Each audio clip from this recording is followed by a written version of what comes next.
और रानी लक्ष्मीबाई के शब्द ये थे कि मैं मेरी झांसी नहीं दूंगी।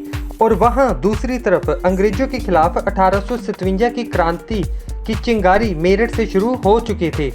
अपने नवजात पुत्र को पीठ पर बांधकर रानी युद्ध भूमि में महाकाली के रूप में अंग्रेजों पर टूट पड़ी। प्राण त्यागने से पहले रानी लक्ष्मीबाई ने अपने पुत्र को भरोसेमंद सैनिकों को सौंपते हुए कहा कि उनका मृत शरीर अंग्रेजों के हाथ नहीं लगना चाहिए। जय हिंद दोस्तों। भारतवर्ष की भूमि महान भारतीय वीर और वीरांगनाओं की गाथाओं से भरपूर है।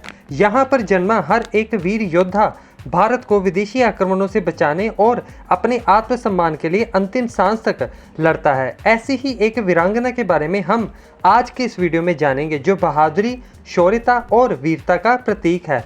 हम बात कर रहे हैं रानी लक्ष्मीबाई की, जिन्हें हम झांसी की रानी के रूप में जानते हैं। वे भारतीय स्वतंत्रता संग्राम की बहादुर और निर्भय योद्धा थी। इन्होंने अपने साहस और युद्ध कौशल के दम पर ब्रिटिश साम्राज्य को घुटनों पर ला दिया था। इनका जन्म 1828 को भारत की रिलीजियस कैपिटल वाराणसी में हुआ था। इनके पिता मोरोपंत तांबे ने लक्ष्मीबाई का पालन पोषण एक पुत्र के रूप में ही किया था। इनके बचपन का नाम मणिकर्णिका था, लेकिन सब इन्हें मनु के नाम से पुकारते थे। मात्र 4 साल की उम्र में अपनी माता भागीरथी बाई के निधन के बाद मनु ने पूरी एकाग्रता और दृढ़ विश्वास के साथ अपनी पढ़ाई जारी रखी। उस समय लड़कियों को तलवारबाजी, निशानेबाजी और धनुर्विद्या आदि सीखने का अधिकार नहीं था, लेकिन अपने पिता के सहयोग से समाज के इन बंधनों को तोड़ते हुए इन्होंने ये सभी प्रकार के शस्त्रों की विद्या प्राप्त की और एक कुशल योद्धा के रूप में उभरकर सामने आई। इनका मानना था कि अन्याय के खिलाफ आवाज़ ना उठाना अन्याय करने से भी बड़ा अधर्म है। इसके बाद जैसे जैसे समय बीतता गया, ये एक कुशल वीरांगना के रूप में उभरकर सामने आती गई। 1842 में 14 साल की उम्र में इनका विवाह झांसी के प्रतापी और बहादुर महाराजा गंगाधर राव से हुआ। विवाह के बाद से इन्हें लक्ष्मीबाई के नाम से पुकारा जाने लगा। फिर इसके बाद 1851 में इनके घर एक पुत्र, जिसका नाम दामोदर राव रखा गया, उसने जन्म लिया। लेकिन दुर्भाग्यवश केवल 4 महीने के बाद ही उसकी मृत्यु हो जाती है। एंड इसके ठीक 2 साल बाद 1853 में झांसी के महाराजा गंगाधर राव की भी मृत्यु हो जाती है। लेकिन अपनी मृत्यु से ठीक पहले अपनी झांसी को अंग्रेजों से बचाने के लिए उन्होंने अपने चचेरे भाई के बेटे आनंद राव को गोद लिया था, जिसका नाम बदलकर दामोदर राव रख दिया गया। लेकिन महाराजा की मृत्यु के बाद उस टाइम के गवर्नर जनरल लॉर्ड डलहौजी ने लैप्स की डॉक्ट्रिन के अकॉर्डिंग झांसी को अंग्रेजी हुकूमत में मिलाने की साजिश की। लैप्स की नीति एक प्रकार की एनेक्सेशन की नीति थी, जिसमें वो भारतीय शासक जिनका कोई भी अपना उत्तराधिकारी ना होता, उसे राजा की मृत्यु के बाद ब्रिटिश ईस्ट इंडिया कंपनी में मिला लिया जाता। यहाँ पर डलहौजी ने अडॉप्टेड सन को राज्य का उत्तराधिकारी मानने से इनकार कर दिया। जब झांसी के राजा की मृत्यु हुई तो लॉर्ड डलहौजी द्वारा झांसी पर कब्जा करने की कोशिश की गई। रानी लक्ष्मीबाई को किला छोड़ने के लिए कहा गया और इसके बदले रानी लक्ष्मीबाई को पेंशन देने की बात की गई। लेकिन अपनी मातृभूमि के लिए समर्पित रानी लक्ष्मीबाई ने झांसी को छोड़ने से इनकार कर दिया और रानी लक्ष्मीबाई के शब्द ये थे कि मैं मेरी झांसी नहीं दूंगी। और वहाँ दूसरी तरफ अंग्रेजों के खिलाफ 1857 की क्रांति की चिंगारी मेरठ से शुरू हो चुकी थी और यहाँ पर रानी लक्ष्मीबाई अपने छोटे उत्तराधिकारी की ओर से शासन करने लगी।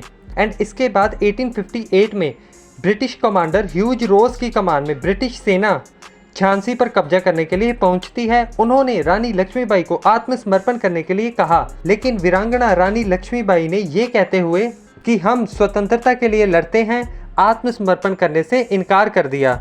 इसके बाद अंग्रेजों ने बड़ी सेना के साथ किले पर हमला किया और उधर दूसरी तरफ रानी लक्ष्मीबाई ने अपनी पुरुषों और महिलाओं की सेना के साथ बहादुरी से अंग्रेजों का सामना किया।